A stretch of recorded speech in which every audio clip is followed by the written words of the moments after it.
গর্ভবতী পশু দিয়ে কুরবানি কি জায়েজ? হ্যাঁ, গর্ভবতী পশু দিয়ে কুরবানি করা জায়েজ। এটার মাসলাটা হলো ঠিক এরকম যে একটি গাভী কিনে নিয়ে আসা হলো বা একটা গরু কিনে নিয়ে আসা হলো। সেই গাভী কিনে নিয়ে আসার পরে দেখা গেল যে তার ভিতরে জবাই করার আগে আগে তার পেটে বাচ্চা, এটা বোঝা যাচ্ছে, অথবা জবাই করার পরে দেখা গেল যে তার পেটে বাচ্চা আছে। তাহলে সেখানে নিয়ম হচ্ছে যে এই গর্ভবতী পশুটাকে, এটাকেও জবাই আপনি করতে পারবেন, এবং তার বাচ্চা যেটা পেটে ওটা যখন বের হবে ওটাকেও জবাই করে আপনি তার গোশত খাইতে পারবেন, যদি সেটা না মরে যায়। মায়ের পেটে যদি বাচ্চা জীবিত থাকে আর জীবিত অবস্থায় যদি বের হয়, তাহলে গর্ভবতী পশুটাকেও জবাই করার কারণে তার গোশত যেমন খাওয়া যাবে, এবং তার গর্ভের যে বাচ্চাটা এটা বের হওয়ার পরে যদি জীবিত হয় তাকে জবাই করার পরও তার গোশত খাওয়া যাবে। কিন্তু মরা বাচ্চা যদি বের হয় তাহলে সেটার গোশত খাওয়া যাবে না, খুব মনে রাখতে হবে।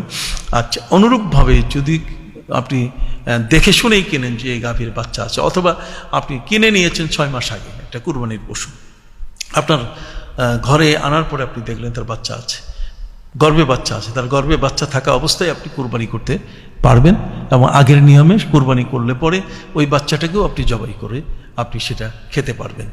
আর যদি এমন হয় যে আপনি এই বাচ্চাটাকে খেতে চাচ্ছেন না, তার মানে বাচ্চাটাকে খেতে চাচ্ছেন না, যেটা গাভীর গর্ভবতী সেই গাভীর পেট থেকে বের হয়ে আসা বাচ্চাটা খেতে চাচ্ছেন না, এটা এমনও হতে পারে যে এটা আপনি বড় করার জন্য একজন গরিবকে দিয়ে দিলেন, তার সাদকা হিসেবে আপনি দিতে পারেন, সাদকা হিসেবে দিতে পারেন। কিন্তু ওই পশুটা, যে পশুটাকে আপনি জবাই করলেন যার গর্ভে বাচ্চা ছিল, আর সেই বাচ্চাটা যদি বড় হতে হতে তার মায়ের মতো বড় হয়, আর এটাকে দিয়ে যদি আপনি কুরবানি করতে চান, তাহলে কুরবানি জায়েজ হবে না, যেহেতু তার মায়ের সাথে তার কুরবানির নিয়ত হয়ে গেছে।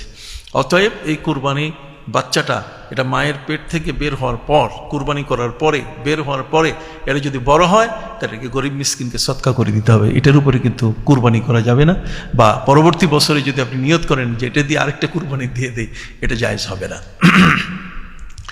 হরিণ তো খাওয়া যায়, কিন্তু তা দিয়ে কুরবানি দেওয়া যাবে না কেন?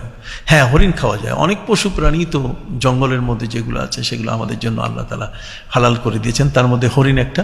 কিন্তু কুরবানির ক্ষেত্রে সেটি গৃহপালিত পশু হইতে হবে, যার সাথে আপনার সবসময় চলাফেরা, উঠা বসা, যে প্রাণীগুলো আপনার চোখের মধ্যে, চোখের সামনে।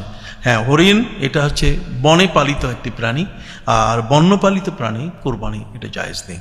পশুর এক চোখ কানা, এক চোখ ভালো হলে সে পশু দ্বারা কুরবানি হবে কি? না না না, চোখ যদি একটা কানা হয় এবং সেটা পূর্ণ কানা, এখানে হাদিসের মধ্যে বলা হয়েছে যে সেটা যদি পূর্ণ কানা হয় না, বলে আওরা উল বাইয়ান, পরিপূর্ণ কানা, সে আদৌ চোখে দেখতেছে না, যদি এমন হয় তাহলে কিন্তু তার কুরবানি জায়েজ হবে না।